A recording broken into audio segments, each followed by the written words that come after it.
Mufaya Munangagwa, Munangagwa Mufaya, Munangagwa Mufaya, Sigai Baboka Munangagwa.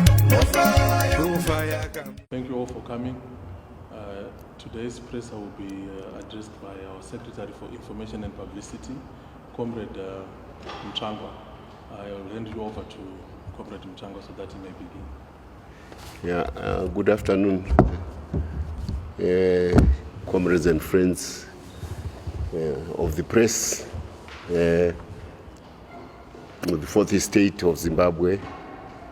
I want to just say we always value your work in informing the people about the workings of the Zimbabwean democratic experiment, which started in 1980, courtesy of the victory of ZanuPf over foreign occupiers. The journey is on, and we are happy about it in the aftermath of the elections, which were won by President Mnangagwa in a resounding manner, in a peaceful election, which has remained,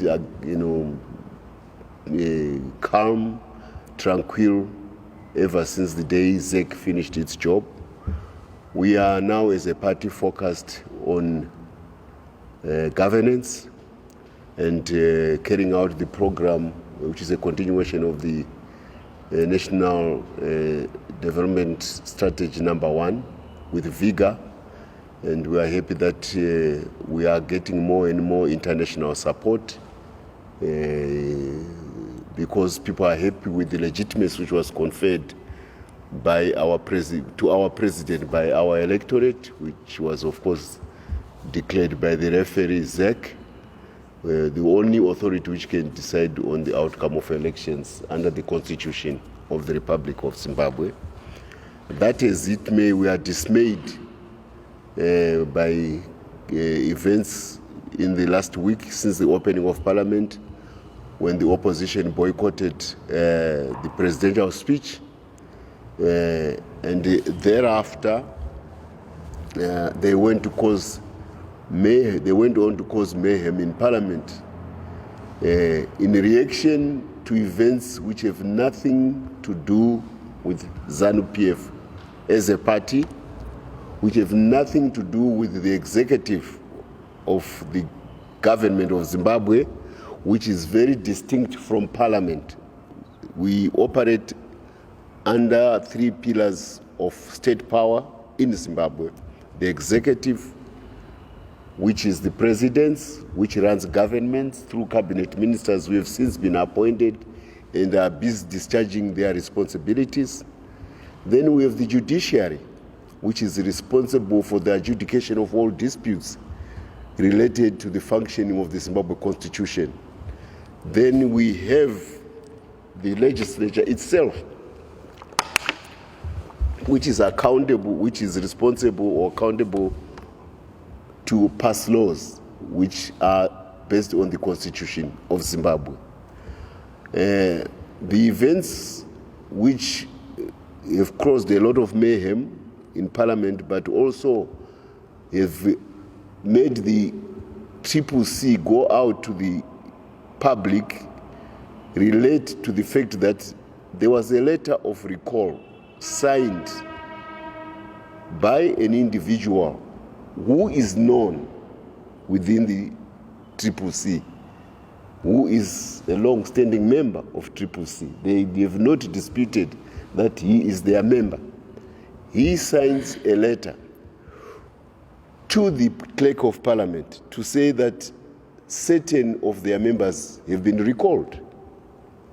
Now, the Clerk of Parliament, under the rules, standing rules of Parliament, he has an obligation, a constitutional obligation, to oblige with letters of such a nature according to the tenets of Zimbabwe Parliament. So he received a letter from the CCC on official letterhead, and there was nothing on his part to say this letter is neither genuine or not genuine.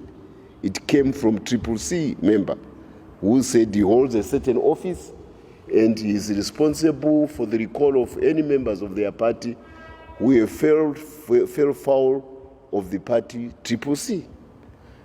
Thereupon, he proceeded to act according to the dictates or the tenets of the rules of parliament, that those people can no longer stand in parliament. Then mayhem breaks out among the CCC people, and they want to shift the blame on the clerk of parliament. He's not the originator of the letter. He's not. He simply received a letter from the opposition saying that those MPs have been recalled. And as things stand, there is enough confusion and mayhem within CCC, which is attributable to the way that party is being run. In English, there are certain phrases which describe the predicament which CCC finds itself in. Some say you are hoisted by your own petard. You wanted somebody to be hanged.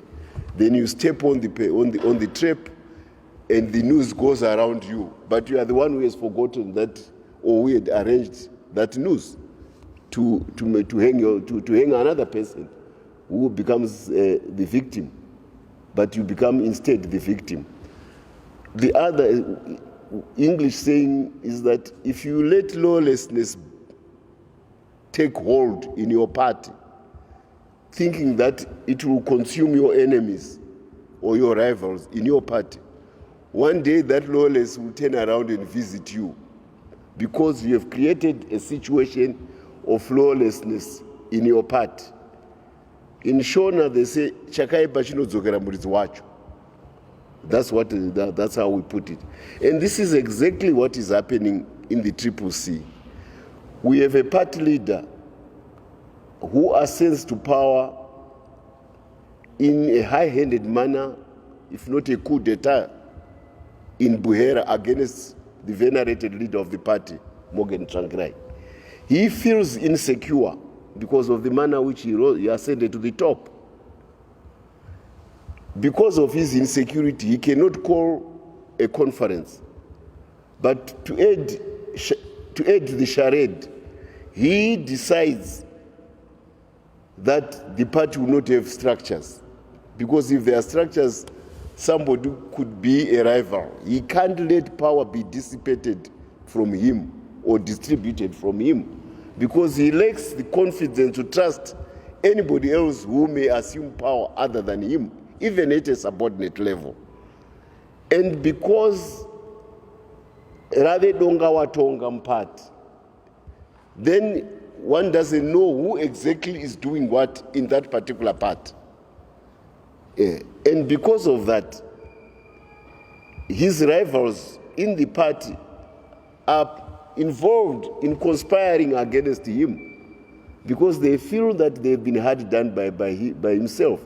So what am I saying? This is an internal matter of the CCC. They challenge the legitimacy of their leader because he doesn't do things the way we do them here at Chibuku House in ZanuPf. We hold congresses, we have structures.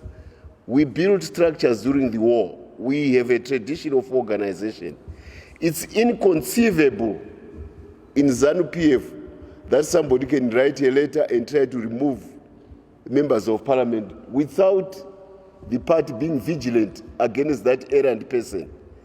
And the trial of Musengezi clearly shows that we have a structure which is accountable. We want to know who is Musengezi to do certain things. And where do we go for redress as ZanuPf? We don't demonstrate in the street against Musengezi.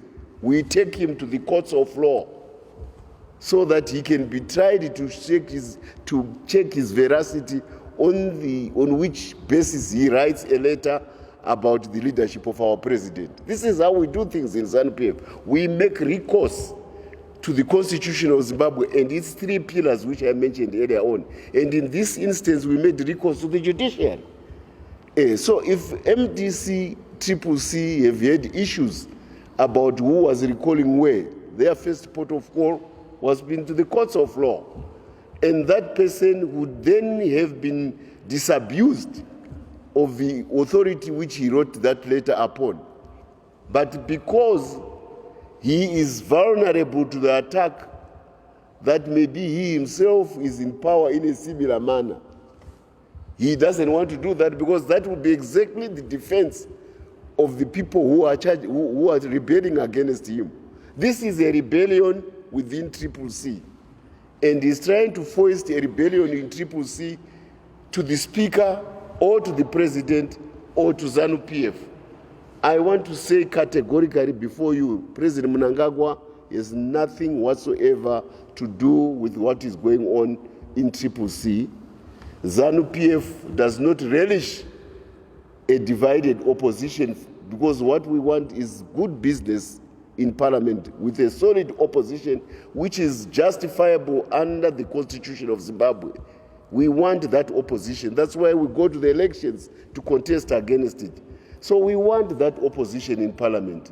So we cannot then be seen to undermine the same opposition which we want to be ruling with. It's not in our interest as a party. I want to reiterate, it's not in our interest to have a disparate opposition which has been voted to have so many MPs in Parliament and given, conferred legitimacy by the electorate. Then we want to challenge them. Who are we as ZanuPf to challenge what the electorate has decided are the MPs? So it says, we reiterate, we given a choice, we want a functional opposition which can deliver solid debate as a critique to what is going on with the government. That's what we want. Not what is being purported that we don't want an opposition. It's not true. So the problems we are saying, we would be probably in a position with the CCC to commiserate with their problems now, because it's not good for democracy that there's chaos in a party. But the chaos is homegrown, is homebrewed. It is their own. It is homegrown. It is chewed in their own conduct of a party, which the leader admits is like church. He knows wapusa. In his own words, everybody knows church. He knows wapusa. Everybody in church, wapusa is a preacher. Everybody is a deacon. Everybody is a bishop. Anybody can stand from Norway and say, I'm the authority. And he prides, Chamisa, prides in his church, in his party being wapusa. And he has a very egregious reason to justify that his party is wapusa. He says, we want to hide our operations from the state apparatus, because if we do things the way they are done, then the state apparatus may know who we are. So you disorganize your party because you are afraid of the state apparatus, of the state intelligence organization. Now you are disorganized as a party. Then the disorganization comes to eat you. The one which it doesn't eat, before it has consumed the state intelligence service, the disorganization is now consuming you. He was hoping that this wapusa culture will consume ZanuPf, will destroy ZanuPf or the ZanuPf government for lunch. Now at breakfast, wapusa arrangements have consumed him in the morning before we had breakfast. This is what is happening. It's his own disorganization, which has been acknowledged by his own party members, his vice president, Welshman, his vice president or his senior member, BT. They all acknowledge that things are not well with their party. But not only those. We have the intellectuals who love CCC to death, Stephen Chan. We have the advocate of regime change, Piers Pigu, from the Open Society Institute of Southern Africa and Crisis Coalition, that outfit from Brussels, which is there to effect regime change in Zimbabwe.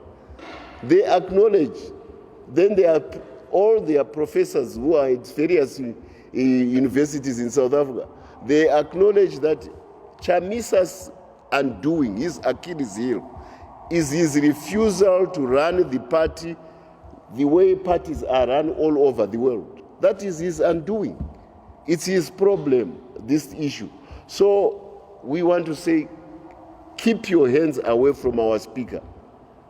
It's your house which is not in order. The speaker is only complying to a letter which in the first instance should not even have reached the parliament.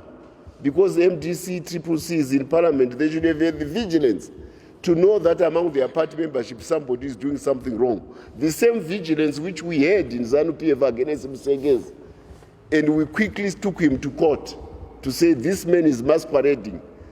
We'll let him improve his credentials. We asked the CCC, before they start throwing brickbats at the speaker, they should first put their house in order. That's all we want to state here. This conduct by CCC comes in the wake of the party having tried to abuse SADC. They have an individual. Among many Zambians, it's a big population of probably 15 million, if not more. It's more. One individual called Nevas Mumba, he comes here because he has been nominated by his president, who is chairing SADC, a SADC committee. He has his agenda with his friends who are preachers in CCC, and he has his cheerleaders from outside the region, which is the EU and other countries. Now, he decided to give a verdict about Zimbabwe's elections, which has nothing to do with what's happening on the ground. Fortunately, SADC does not operate like that. It has heads of states, and one of them, South Africa, it is a party, which is a revolution. They send their own representatives, and they observe the elections, and they are happy. Now, this man wants to say, I can tell heads of states, I can instruct heads of state of SADC to follow me. Who are you, Nevas Mumba, to force all these presidents to follow you and give a blank check condemnation of the Zimbabwe elections? They don't do that. Now, because then the CCC decides to dispatch their own delegation to SADC in order to canvass for the support of Nevas Mumba. They send Gladys Tachwayo and Jameson Timber. And they come back with a blind dates in all the SADC states. Nobody gives them a hearing. They come back home empty-handed. So rather than acknowledge that they failed to convince SADC, they then want to create mayhem within the country in order to give the impression, to force SADC to take their position. Now, this is not right. You know, you are a government in waiting, and you are a prospective president. You want to bulldoze your way through sovereign heads of states to say, you take my way or the highway. That's Chamisa. Cyril Ramaphosa. Listen to me, Chamisa, through Nevas Mumba, my spokesperson on elections. If you don't, it's the highway. President Lorenzo of Angola, President Slu of Tanzania, all of them are being told by Chamisa, you follow my way or the highway. Who are you to tell sovereign states which came into a SADC union voluntarily to say you do things my own way? So he draws a blank. Then, like a peeved child, he starts shenanigans within the country in order to create an impression that things are disorderly. And all because he's trying to give a pretext to his outside backers to say things are not well in Zimbabwe. Why do you want to pride yourself in showing that your country should become a victim of disorder, a victim of interference by other countries, the same country which you want to rule? So it clearly shows that his bona fides as a Democrat are not there. We are having a tin pot dictator within the CCC. That's what he is.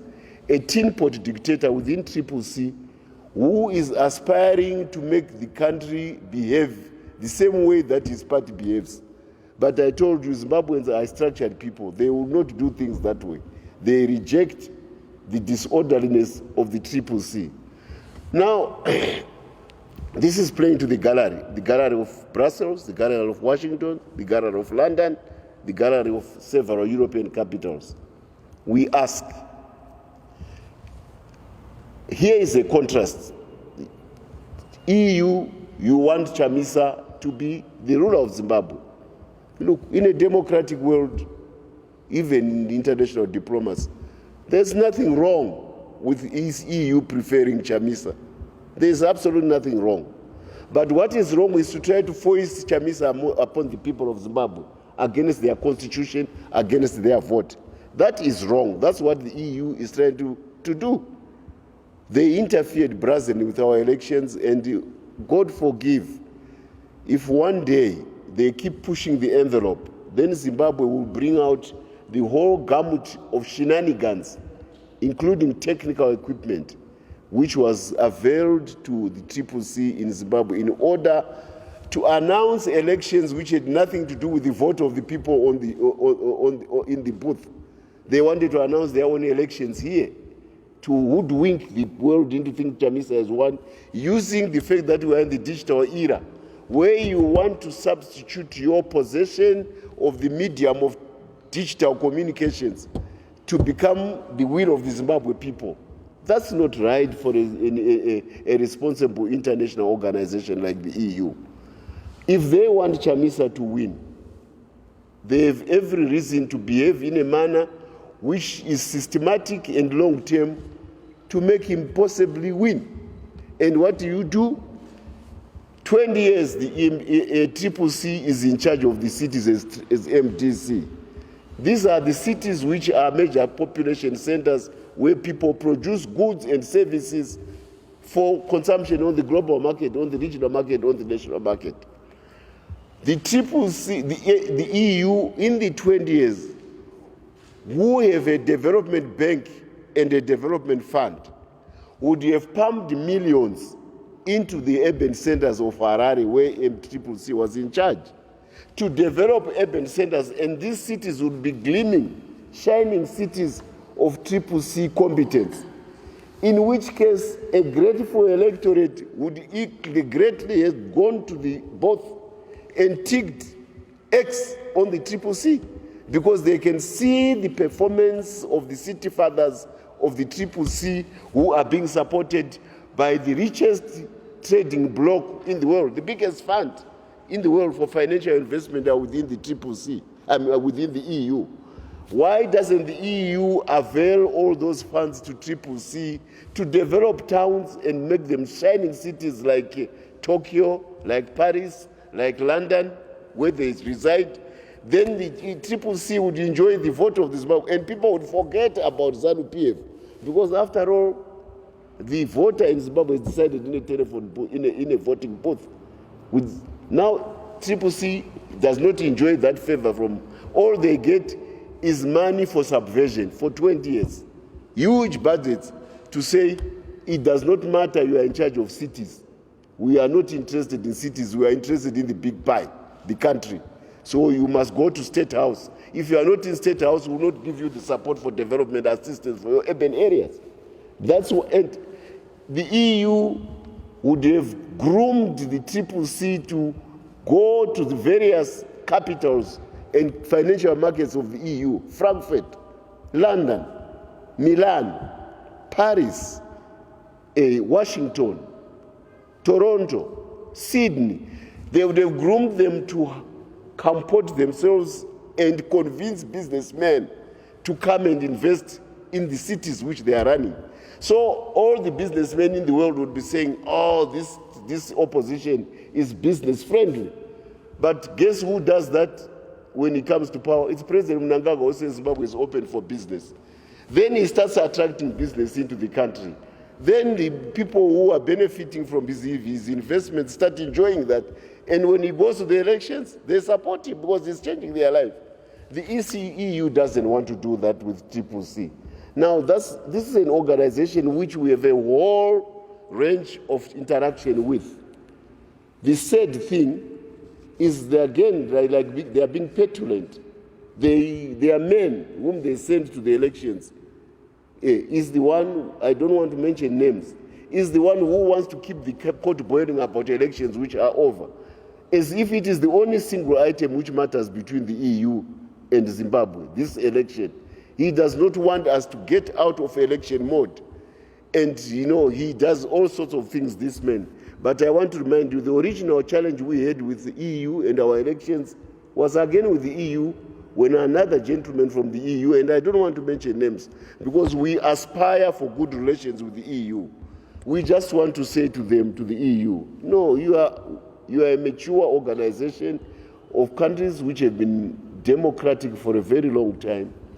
What you could do is what I said, send money for investment into towns which are run by ECCC, so that our people can enjoy a better life without garbage being their pillow in the streets, without potholes, without dirty water, which is a cause for cholera, because cholera means drinking dirty water. The EU could do all these things, and by simply those actions alone, they make ZANU-PF their preferred party, beloved by the electorate, and they can even win the electorate in a resounding victory, which will shame ZANU-PF, because the EU has been chaperoning its preferred candidates in a proper manner as statesmen. But the EU is not prepared to do that. It is only prepared to destabilize Zimbabwe through ZANU-PF. We can't have, in the name of saying we are democratic. That's not right for the EU. We would really want to appeal for sober heads in Brussels to look at their engagement in Zimbabwe in a more open-handed manner, so that we make the country stable, so that we can proceed and develop win-win relations with the economic partnership agreements which we have with the EU. That's all we are appealing for on the part of the EU.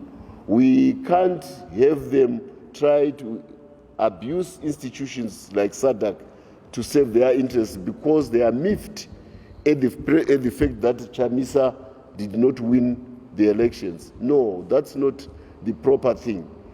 We are here to categorically state that ZANU-PF has absolutely nothing to do with the disorganization and chaos of the Wapusa party, which is ZANU-PF. We have nothing to do with that. We are too busy with our own business of running this country to try to run another party. Ours is already a big responsibility. We don't want to run another people's party. Our president is equally busy with other things. He respects, he's a lawyer, he's a constitutionalist. He does not interfere with parliament, our president. And definitely our speaker only reacts to letters which have been written from the opposition. They should go back to their own party and sort themselves out as ZANU-PF.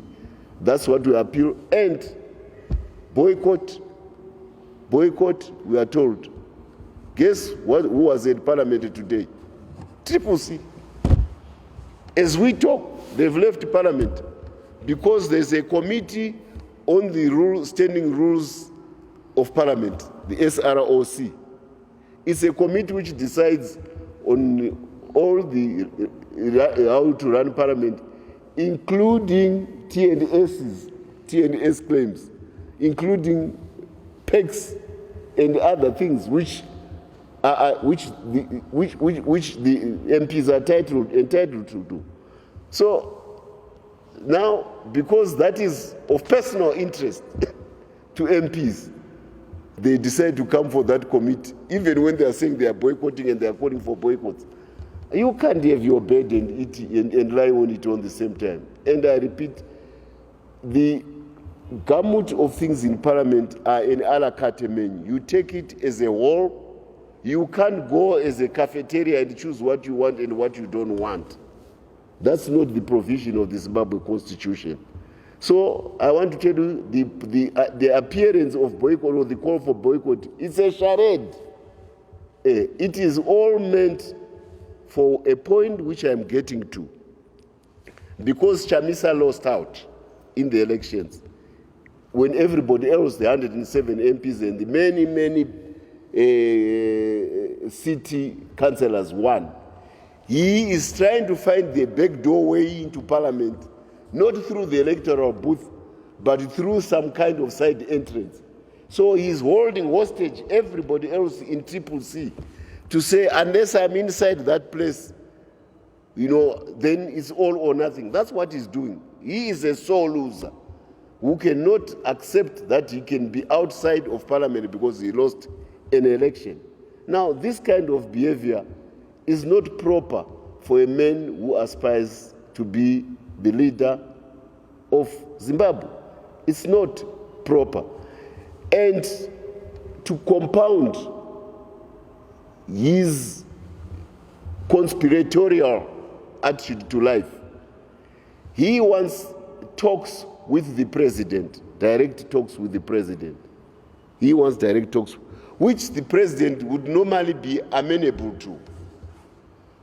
But in the same vein, he wants to teach our president to be a conspirator against BT, against what is his name, Welshman.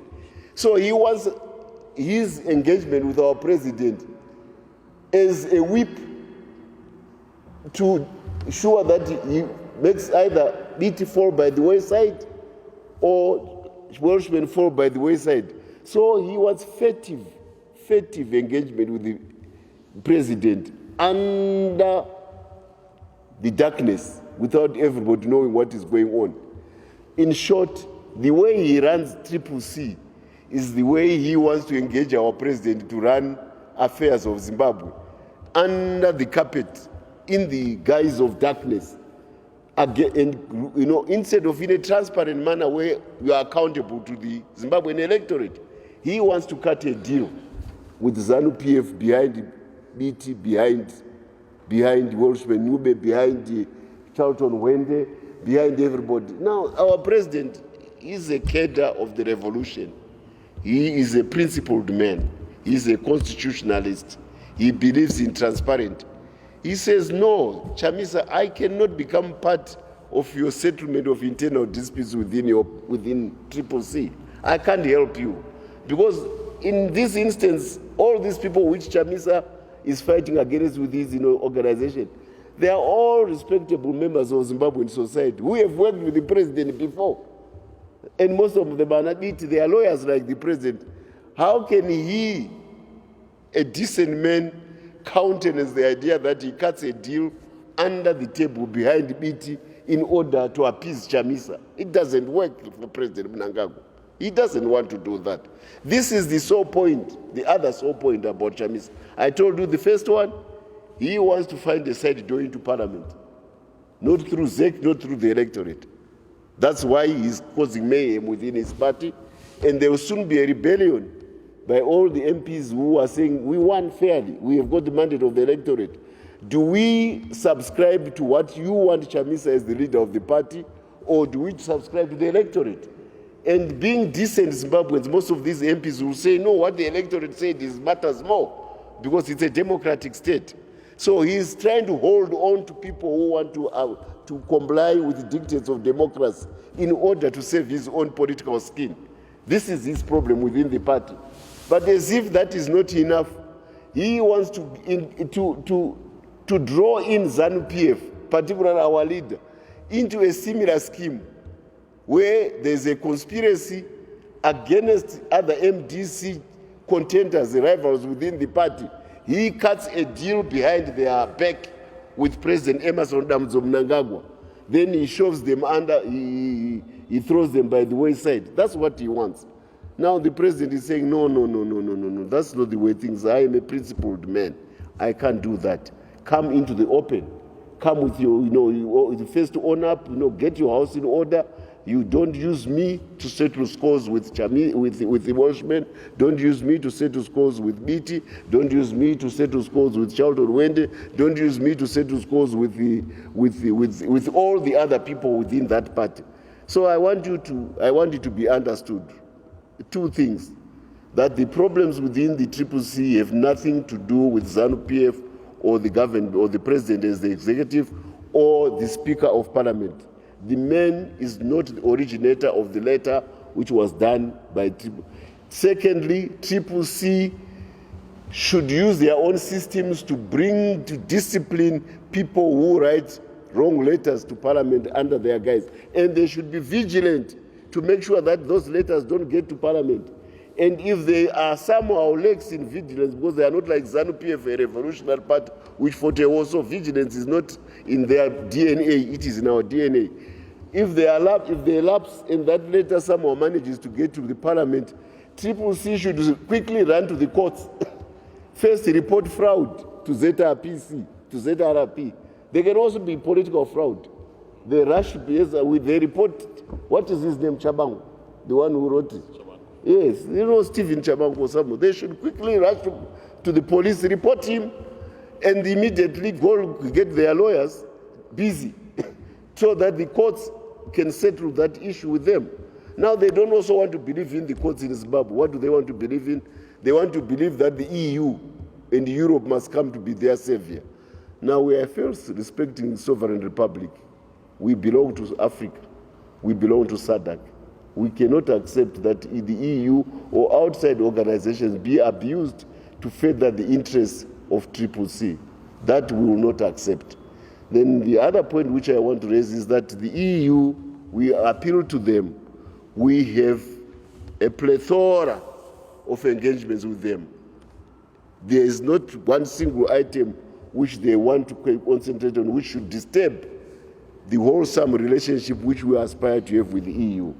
We want to work well with them, and we want the ambassador here to be conducting his business in a manner befitting of a head of a mission where he is open to engage Zimbabweans across a whole gamut of issues, and we appreciate the EU as a partner, an economic partner. We appreciate the deep capital reserves which they have, which will change our country. We would want to engage them in all those aspects, even including the debt relief, which we engaged with them. We want to work well with them on those issues. But if they want Chamisa as president of the Republic of Zimbabwe, another election is coming in 2028. There is enough time now for 5 years for them to prepare and give as many funds as they can, not for subversion of ZanuPf, because that money will not go to the electorate. So the electorate will not vote for them because it has nothing to gain from money earmarked for subversion. Rather, they should send the money to the Triple C city fathers to develop towns, so that when they develop towns, the urban electorate is happy, it votes for Triple C, but even the rural electorate will say, the urbanites are enjoying because they have a relationship with the EU. They will then vote Triple C. Last thing, the EU needs to send party organization lecturers for party organization 101 to Triple C. The way they run their parties in Europe is enough experience, and their lectures, because they practice this at home, they will be very good at imparting the same ethos to the Triple C here, so that we don't have a wapusa part.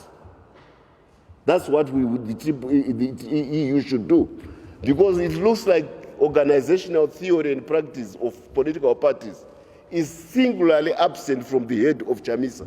It doesn't exist. That's why he prides in saying my party is wapusa. It is a donga watonga. Anybody does what he wants in that party. No, if you allow that party to behave in the same way, then you reap the rewards, you reap the whirlwind of what is going on in the party. So the EU, among the many funds for subversion which they used to fight against ZanuPf, one of the things which they could do is to go back to to party organization or party building 101. Send lecturers to Chamisa. Maybe take him for a refresher course because his theory is very poor. But maybe 2 months in Europe with the experience of all the political parties in Europe going from capital will teach him, and going even to the Democratic Party in America, to the Republican Party. Chamisa singularly needs that party building course 101. That's what he needs, so that he can build a party which is cohesive, which can be accountable, which can take disciplinary measures against errant members, which can be vigilant against illegal letters to the parliament, which can arrest before they get to parliament, And if they are remiss in arresting those letters, they should quickly find lawyers who take it to the judge so that their cause is addressed in a manner which is according to the tenets of the Zimbabwe Constitution. Grandstanding, appealing to the EU to try to force SADC to act in a certain manner against ZanuPf, it won't work, it won't wash. We are revolutionary parties.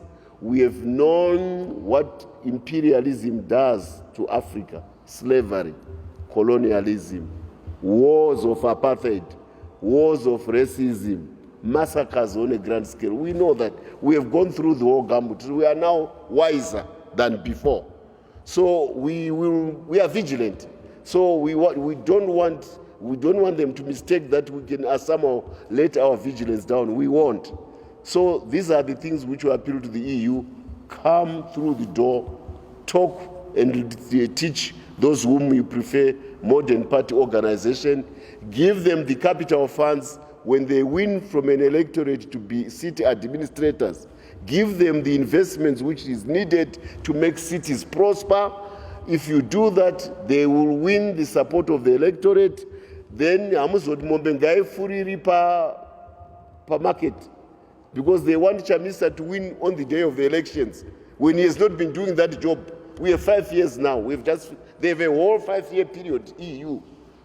Kutanga kufida mombe yao per market. Izo zingavatanga kufida mombe yao. The Chinese, in contrast, what do?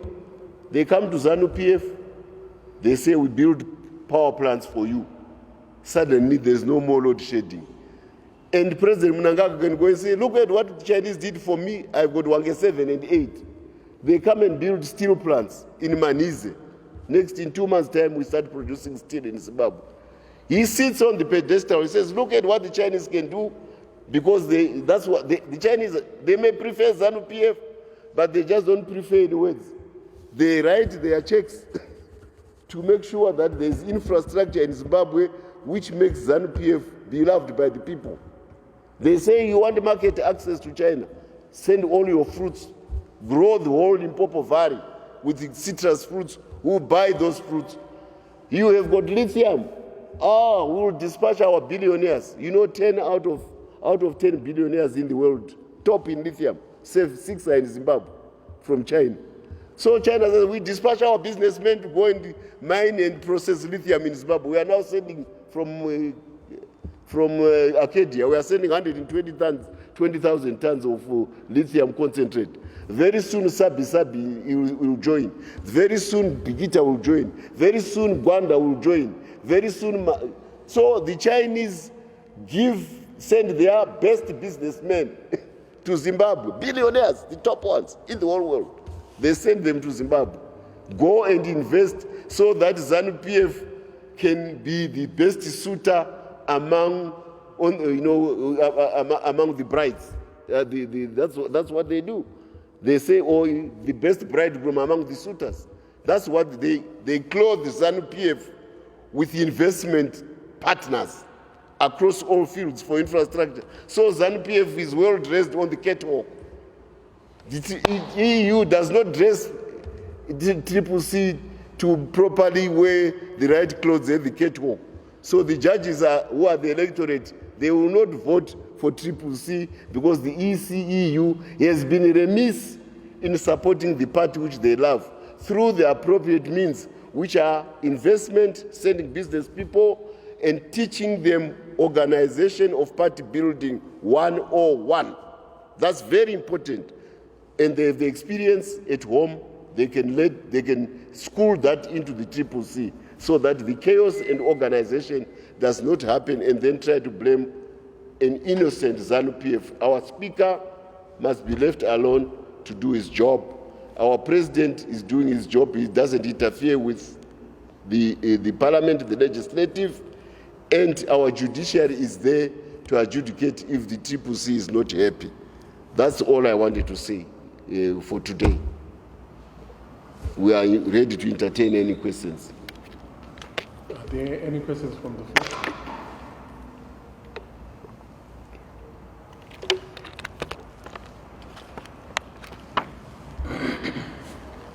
There being no questions, Until next time, thank you so much for listening, to giving us the courtesy. We are innocent, I want to reiterate, of what is going on within CCC.